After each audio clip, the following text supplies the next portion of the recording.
We won't soon forget April 28, 2008, the day a tornado tore through sections of Suffolk, leveling homes, offices, and stores. War zone.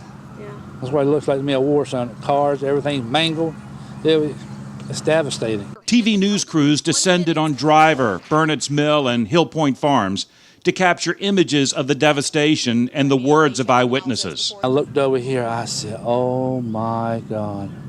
I couldn't believe it. Despite the hurricane-force winds, there were no deaths or serious injuries, a surprise to law enforcement personnel who arrived on the scene to find victims pinned inside cars. I didn't see any blood. They were still conscious, and I just gave them a bit of encouragement and moved on to the next vehicle. Suffolk Police Chief William Freeman and Fire Chief Mark Outlaw are Suffolk natives, but they had never seen this kind of destruction. Houses ripped apart, a stripped shopping center shorn of its exterior. The building was devastated. There were cars inside the building that came from the highway. And this was something new to all of us. Word spread quickly throughout Hampton Roads that Suffolk was suffering. Within an hour, the region had responded in force. Just as far as you could see was blue and red lights. Route 58, which is behind us, was just layered with emergency vehicles. The response of Hampton Roads was just very impressive to me. Isle of Wight Police Department, Newport News Police Department, Norfolk Police Department. So impressive that at a city council meeting 4 months after the tornado, Suffolk awarded congratulatory plaques to representatives of 9 local public safety departments. And it reads, "Thank you for helping the city of Suffolk in our time of need.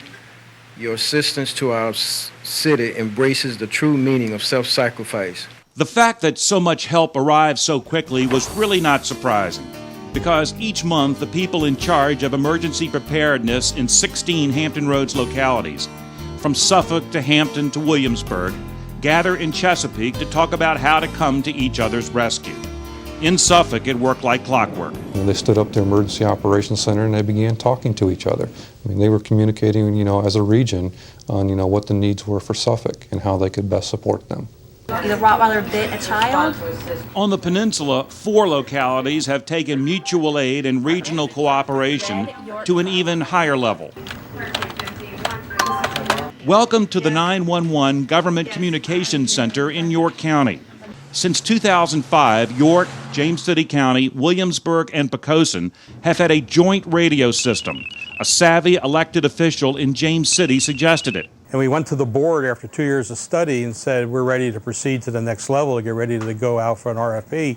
And one of our board members said, whoa, wait a minute. What's the opportunity for regionalism with either York or the city of Williamsburg? It took time to work through the politics, to sacrifice some control and convince skeptics that allowing dispatchers in one locality to know what was going on next door was okay. At the end of the day, it was the bottom line that won out. Between the two of us, we estimate we saved over $5 million, so it's a huge savings, really, and a better system that would have been standalone.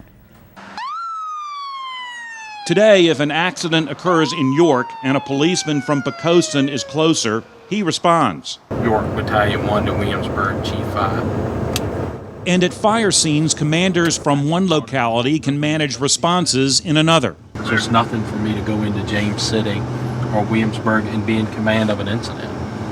In plain language, we don't recognize political jurisdictions. We send the closest unit, which gives us the most effective delivery of public safety service anywhere. The system, jointly governed and linked by towers across the peninsula, has worked so well and saved so much money that Gloucester County will soon join, and others are invited in as well. It's automatic mutual aid. We don't wait to call with permission. We already have permission for the units from one jurisdiction to respond to the other.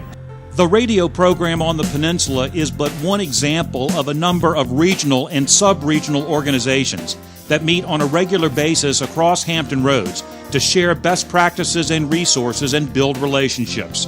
Whether it's department heads or elected officials participating, discussions are frank and productive. We essentially put everything on the table every month. I think that communication is everything. In fact, the elected leadership communicates quite often. Our city mayors and county board chairs gather monthly in a different locality to talk about common concerns. To be able to get advice, to be able to give advice is really important. We have some new faces in the room. Well, the neat thing is it's voluntary. Nobody has to come, and everybody does. Even when there are cross-border disputes. And it's like a marriage. Not every day is like the first day of the honeymoon. There are times when people get quarrelsome. But what brings them to the table is the realization that our communities, large and small, on tough issues like transportation, need one another. Newport News Shipbuilding, Northrop Grumman Newport News now, has something over 20,000 people. Maybe 4,000 of those live in Newport News. The rest of them live throughout the region. It has very little effect on us personally, except for when we want to come down here to shop or to work. And then it's a great impact, and we need to associate ourselves with the other cities and lend our support. Whether it's to combat homelessness, build a workforce, or move commuters, the amount of regional cooperation today is staggering, but no one is satisfied with the status quo. It's progress, but still a lot of work left to do. Which is exactly what the Hampton Roads Partnership is tasked with coordinating. At its annual retreat, 4 top CEOs told the board that we have what industry needs. The biggest advantage that we have is our geographical location. In the temperate mid-Atlantic with a vast deep water harbor. The Port of Hampton Roads is tremendous. We're seeing businesses from California all the way back looking into Hampton Roads saying that this is going to be possibly a mega port. But a weak road and rail network hampers progress. If we strangle the port because we cannot get goods and services out of the port out of Virginia, we're in trouble, and we're messing up. The community cannot wait for the CEOs or the leaders to come to them.